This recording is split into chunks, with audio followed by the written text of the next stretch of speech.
साथियों पर हो रहे अत्याचार के विरुद्ध है। बांग्लादेश में लगातार हिंदू साथियों पर अत्याचार किया जा रहा है। देश में हो रहे हिंदुओं के अत्याचार बंद करो, बंद करो।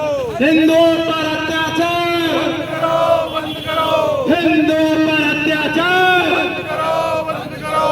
देश में हो रहे हिंदुओं पर अत्याचार बंद करो।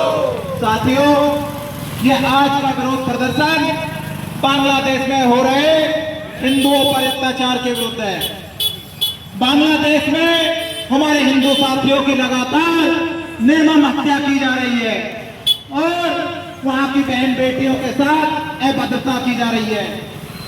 बांग्लादेश में लगातार हमारे हिंदू साथियों को जिंदा जलाया जा रहा है और ये सारी घटनाएं जब घटित होती है तो वहां की यूनिट सरकार उन कट्टरपंथी सोच रखने वाले इस्लामिक जिहादियों को सहयोग हम सरकार से मांग करते हैं कि ऐसे इस्लामिक कट्टरपंथी सोच रखने वाले लोगों के खिलाफ सख्त से सख्त कार्रवाई करें और वहां अपने सेना उतारकर ऐसे लोगों पर सख्ती दिखाए और हमारे हिंदू साथियों को सुरक्षा प्रदान करें, क्योंकि हमारे हिंदू साथियों की संख्या लगातार वहां घटती जा रही है और वहां रह रहे साथी लगातार पलायन कर रहे हैं या धर्मांतरण कर रहे हैं। बांग्लादेश में हिंदुओं पे अत्याचार बंद करो, बंद करो। इस्लामिक जिहाद मुर्दाबाद, मुर्दाबाद, मुर्दाबाद। इस्लामिक जिहाद मुर्दाबाद, मुर्दाबाद, मुर्दाबाद। बंधुओं, आज का यह प्रदर्शन अंतर्राष्ट्रीय हिंदू परिषद राष्ट्रीय बजरंग दल के द्वारा किया जा रहा है। हम सब लोग देख रहे हैं पिछले कई दिनों से बांग्लादेश के अंदर सरकार के संरक्षण के अंदर इस्लामिक गुंडों के द्वारा हिंदुओं की हत्याएं की जा रही हैं, उनकी धन संपत्ति को लूटा जा रहा है, उनके व्यापारिक प्रतिष्ठानों को आग लगाई जा रही है, उनके घरों को जलाया जा रहा है और एक हिंदू उसे फांसी पर चढ़ा करके जिंदा जला दिया गया।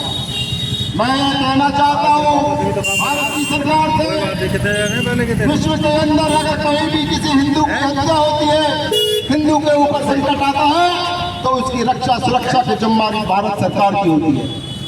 पिछले कई दिनों से यह संघर्ष चल रहा है, एक वर्ष से यह सत्ता का संघर्ष चल रहा है, राजनीतिक लड़ाई चल रही है, लेकिन मित्रों इस सत्ता के संघर्ष में, इस राजनीतिक लड़ाई में निशाना को मानने वाले लोग रहते हैं। ये लोग दूसरे धर्म के लोगों को काफिर मानते हैं और काफिर के साथ दोस्ती नहीं की जा सकती, यह कुरान कहती है और इस्लाम कहता है। जो लोग भाईचारे का भूत लेकर के बात करते हैं, जिन्हें भाईचारे का भूत चढ़ा है, सेकुलरिज्म का कीड़ा जिन्हें खाना हुआ है, मैं उन्हें बताना चाहता हूँ बांग्लादेश की घटनाओं से हम लोगों को सबक लेने की जरूरत है। भारत के अंदर भी इस्लामिक जिहाद के द्वारा हिंदुओं पर हमले होते हैं, हिंदुओं की धार्मिक यात्राओं पर हमले होते हैं, हिंदुओं को बहन बेटियों को लव जिहाद में फंसा करके ये होने वाला है। और मैं भारत की सरकार से कहना चाहता हूँ बांग्लादेश के हिंदुओं की रक्षा सुरक्षा करे। जब 1971 के अंदर पाकिस्तान की सेना बांग्लादेशी खातूनों की इज्जत लूट रही थी, उनकी धन संपत्ति को लूट रही थी, उनके ऊपर अत्याचार कर रही थी, तो भारत की सरकार ने अपनी सेना को भेज करके पाकिस्तान के 2 टुकड़े किए और बांग्लादेश बनाया। आज जब हिंदुओं की बहनों की इज्जत लूटी जा रही है, उनकी धन संपत्ति लूटी जा रही है, तो भारत की सरकार सेना क्यों नहीं उतार सकती? तो भारत की सरकार को कहना चाहता हूँ किसी भी कीमत पर हिंदुओं की रक्षा सुरक्षा करे, बांग्लादेश से जो व्यापारिक संबंध है उन्हें समाप्त करे, उसकी रसद बंद करे और फिर भी अगर वह ना माने तो भारत के टैंकों का मुंह बांग्लादेश की सीमा की तरफ खोल दे।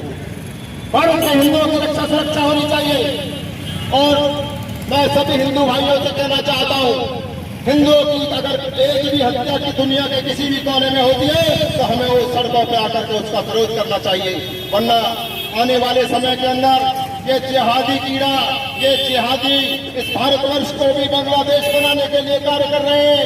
हमें सबसे मिलकर के एकजुट होकर के इनका मुकाबला करना पड़ेगा और इन जिहादियों को मुंह तोड़ जवाब देकर इनको कब्रों में खोद करके इन्हें काटना पड़ेगा, तभी हम इस जिहादी अवसर से बच पाएंगे। जय भारत।